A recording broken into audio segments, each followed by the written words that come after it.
وما خلقت الجن والإنس إلا ليعبدون. Faut-il se repentir des petits péchés comme sur celui qui fume, etc., etc. Naam, les petits péchés c'est quoi? Les petits péchés c'est une montagne. La montagne c'est quoi? La montagne c'est des petits grains de sable. Un petit grain, ça a donné une montagne. Les petits péchés, comme disent les savants, ils disent l'istighfar min kabira. Ils disent kabira, quand on fait un grand péché, on ne fait pas istighfar, astaghfirullah, mais on fait tawba nasuh. Wala israr ma'a saghira. L'istikbar ma'a kabira, l'istighfar ma'a kabira, wala israr ma'a saghira. Et il n'y a pas de répétition pour le petit péché. Car le petit péché, quand tu le répètes, qu'est-ce qu'il va faire? Il va devenir grand péché. C'était petit, mais maintenant tu en as fait trop du petit. Le petit, il faut qu'il grandisse. Par là, il va rester toujours bébé celui-là. Il grandit pas, il ne devient pas pubère, toujours petit. Donc, et comme disent les savants, ils disent, il ne faut pas voir la petitesse du péché, mais il faut voir la grandeur de celui auquel tu désobéis.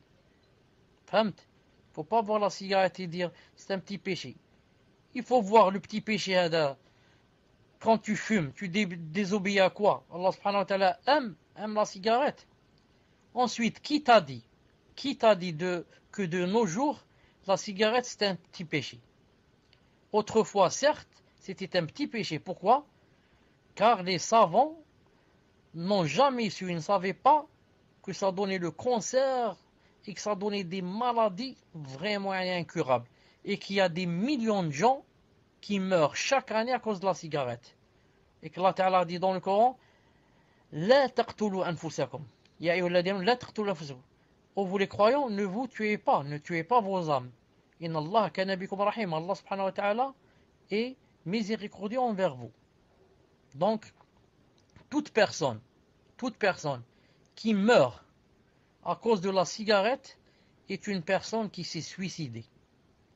Il n'y a pas de différence entre une personne qui prend un revolver et se frappe d'une balle sur la tempe ou la nuque et la personne qui fume jusqu'à ce qu'elle meure avec un cancer du gosier ou des poumons, je ne sais pas quoi. Puisse Allah subhanahu wa ta'ala nous préserver. Je dis à cette personne, je te donne la nasiha.